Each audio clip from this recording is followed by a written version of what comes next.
Imagine going through your entire life believing that every single setback, every challenge, was actually setting you up for something greater.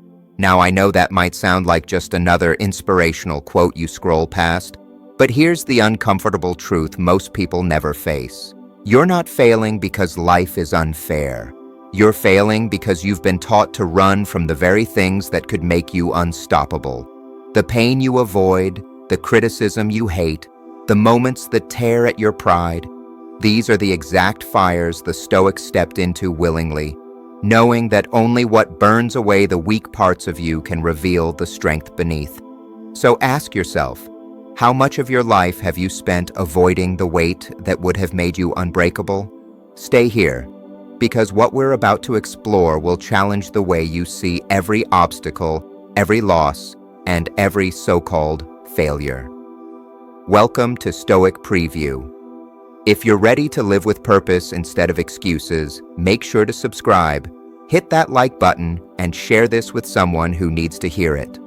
Let me know in the comments which of these principles resonates most with you. Let's begin. Pursue constant improvement. You know that quiet feeling you get at the end of the day when you look back and think, I could have done more. It's not regret exactly, but a sense that you left something on the table. Most of us feel it. The Stoics had a word for the person who lives every day trying to be just a little better. Procrastination, a work in progress. Marcus Aurelius wrote, "Waste no more time arguing about what a good man should be one." That's a reminder to start walking toward greatness step by step today. Real change is slow, quiet, and almost invisible. You don't notice the one extra push-up, but do it every day for a month and your body feels different. Aristotle said, "We are what we repeatedly do. Your future is built by what you do constantly." Your job isn't to wake up tomorrow transformed. It's to wake up and improve by just 1%. This pursuit isn't about adding things. It's also about removing what holds you back, like a sculptor revealing the form by removing excess clay. Start small. If you can't meditate for 20 minutes, try one. Track your progress. At the day's end, ask, what did I do well? What can I improve? This self-audit turns your days into data. You will slip. The Stoics embrace this. To be a procrastinator is to accept that your life is always under construction. Wake up each morning and ask, how can I be a little wiser, a little kinder, a little stronger than I was yesterday? Stay on your path. There's an exhaustion that comes not from working too hard, but from chasing too many things that don't matter. You start the day with a clear goal, but by bedtime, you've been pulled in 10 directions. The Stoics warned against this. Seneca wrote, "If a man knows not to which port he sails, no wind is favorable." It's not your speed that matters, it's your direction. Staying on your path begins with knowing what it is. What are you here for? What person do you want to become? Once you know your direction, your North Star, guard it fiercely. Life will test you with quick schemes, tempting trends, and drama disguised as importance. Marcus Aurelius reminded himself, "You have power over your mind, not outside events." This isn't about being stubborn. A rigid tree snaps. A rooted tree that bends survives. Adjust your path from a place of alignment, not reaction. Epictetus said, "First say to yourself what you would be, and then do what you have to do." Reflect daily. Ask, did I live according to my values today? This isn't about big decisions. It's about the small daily choices that shape you. The next time you face a decision, pause and ask, does this get me closer to the person I want to become? Staying on your path can be lonely. People may question you. You don't owe your energy to every opportunity. You owe it to your purpose. When you live with focus and integrity, you become an example. You show others it's possible to live intentionally. You will drift. Notice when you've wandered and return to your path. Your written goals and values are the map you can always return to. Let go of outcomes. There's an anxiety that creeps in when you've done everything you can, but the results are still uncertain. The Stoics would tell you this is a reason to change what you measure. They believed the only true failure is abandoning your own principles. The world is full of variables you can't control: luck, timing, the choices of others. Epictetus said, "Make the best use of what is in your power and take the rest as it happens." This frees your mind to focus on what you can actually change. When you let go of outcomes, you live more fully in the present. You go to the gym for health, not a number on the scale. You work hard for excellence, not guaranteed recognition. You love because it's who you want to be, not to ensure you're loved back. Seneca said, "The wise man regards the reason for all his actions, not their results." Judge yourself by your effort, discipline, and integrity, not by how the world reacts. Letting go can actually make you better. When you're obsessed with the result, you tighten up. When you focus on the process, you work with more creativity and courage. Disappointment will still sting. The Stoics didn't deny that, but they knew that pain is temporary and perspective is permanent. Letting go also frees you from comparison. You stop looking sideways at who's ahead and start looking inward at your own progress. Work hard, care deeply, aim high. But when the moment comes to release the results, let them go with grace. The real victory isn't in what you get, it's in who you become while giving your best. You attract what you embody. We don't see life as it is, we see it as we are. If you walk into life expecting conflict, you'll find it. If you walk in looking for growth, you'll find lessons even in hardship. Marcus Aurelius wrote, "The soul becomes dyed with the color of its thoughts." Your thoughts are the dye. Everything you experience is tinted by them. The Stoics placed emphasis on self-mastery, not to change the whole world, but to change how you show up in it. Epictetus taught, "It's not what happens to you, but how you react to it that matters." That reaction attracts more of the same energy into your life. You're giving off signals constantly. Those signals set the tone for the relationships and opportunities that find you. What you attract isn't always what you want. It's what you are.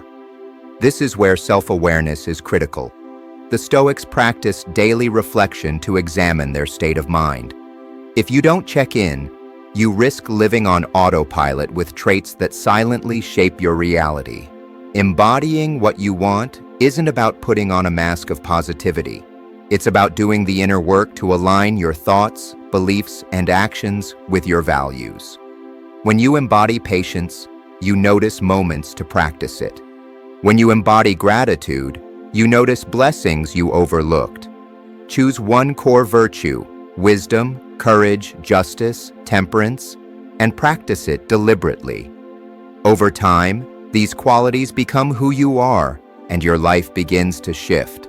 The world is noticing who you are. You're shaping the very life you walk into tomorrow. Embrace challenges. Your instincts scream to push challenges away. The Stoics didn't just accept this, they expected it. Marcus Aurelius prepared his mind each morning for the difficult people and events he would face. Epictetus said, "Difficulties show what men are. Comfort hides our character, adversity reveals it." The Stoics saw each obstacle as a training ground to strengthen patience, resilience, and courage. Carl Jung wrote that when you encounter something difficult, you are either shaped by it or you shape yourself in response. Transformation is inevitable. The choice is whether it makes you smaller or stronger. Seneca wrote, "A gem cannot be polished without friction, nor a man perfected without trials." That friction you feel? That's the polishing.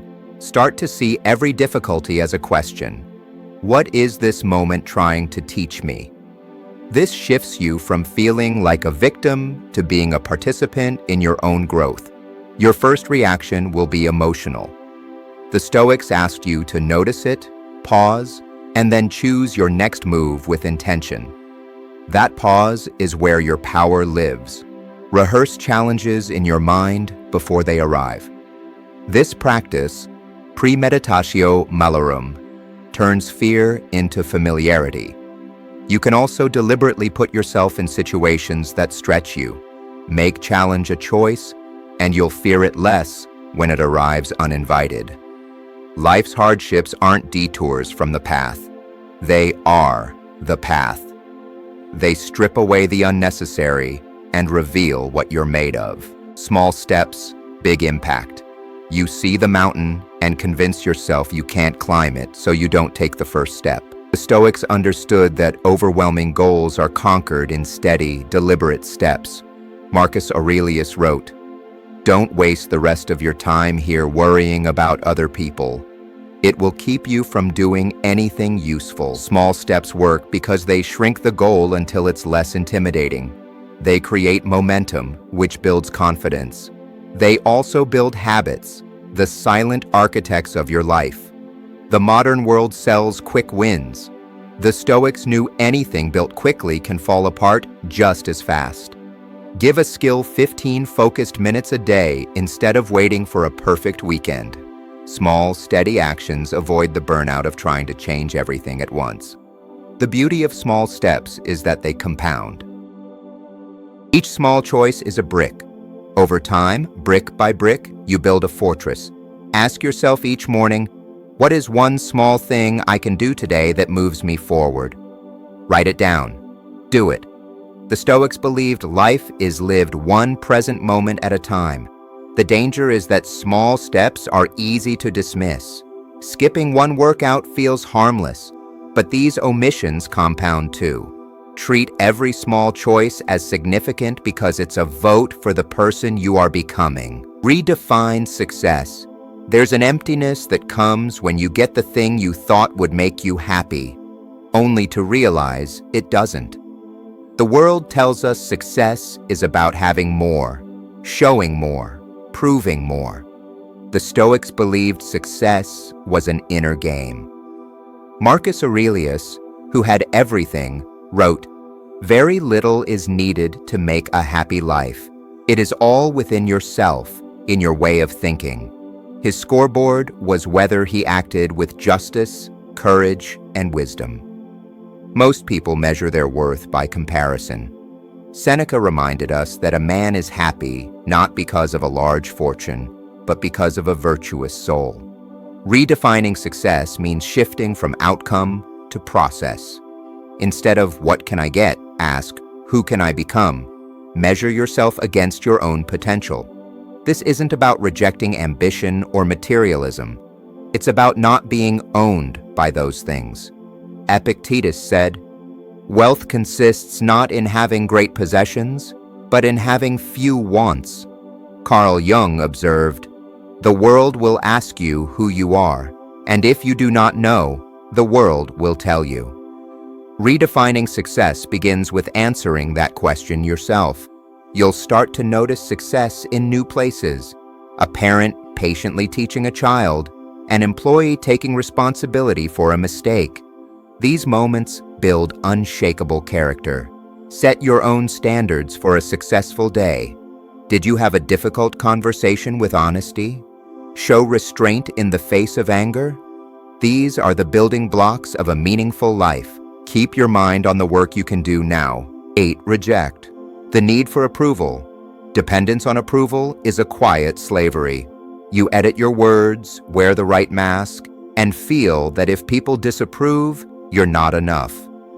Marcus Aurelius wrote, "We all love ourselves more than other people, but care more about their opinion than our own." When you live for approval, you abandon your own compass. The more you chase approval, the less secure you feel. It's never permanent. Epictetus taught, if you want to improve, be content to be thought foolish and stupid. Free yourself to live in alignment with your own values. Weigh opinions by their source. Is it from someone wise and trustworthy, or just noise from the crowd? Receive praise without clutching it. Receive criticism and discard what isn't useful. Get clear on your own values. If you know what you stand for, feedback won't override your principles. Deliberately expose yourself to small doses of disapproval. Share an honest opinion. Say no to something you don't want to do. Learn that disapproval isn't fatal. You may lose some people. Those drawn to your performance may drift away. What remains are relationships built on respect for who you really are. Master the art of saying no. Saying yes too often feels harmless, but every unnecessary yes takes a piece of your time, energy, and focus. The Stoics believed our most precious possession is our attention. Saying yes to something meaningless is saying no to something that could have enriched your life. Saying no is the enforcement of the life you value. The key is discernment. Ask, does this align with my values? Will saying yes here mean saying no to something more important? Weigh each choice against the shortness of life. The biggest hurdle is fear. Fear of disappointing others, missing out, being judged. But every time you say yes when you mean no, you plant a seed of resentment. Seneca observed, "He who is everywhere is nowhere." Saying no kindly is an act of respect for everyone's time. A good no doesn't require excuses. I appreciate the offer, but I can't commit right now. This honors the request while maintaining your boundary. You must also learn to say no to yourself, to the impulses that pull you from your values. This self-mastery is the foundation of freedom. Protecting your time means the moments you say yes to will be more meaningful and impactful. Let go with indifference. You carry a heaviness from thinking about things you can't change. The Stoic solution is to put that burden down. This practice, apatheia, isn't apathy. It's about caring wisely. Epictetus taught there are two domains, what is up to us and what is not. Pouring focus into what is not up to us hands over our inner stability. Think of your mental energy as currency. Are you spending it on peace and progress, or on arguments you'll never win and fears that may never happen? Marcus Aurelius urged himself not to waste time worrying about other people unless it affected the common good. This was efficiency. Letting go isn't detachment, it's engagement with what's essential. You don't need to respond to every comment or attend every conflict.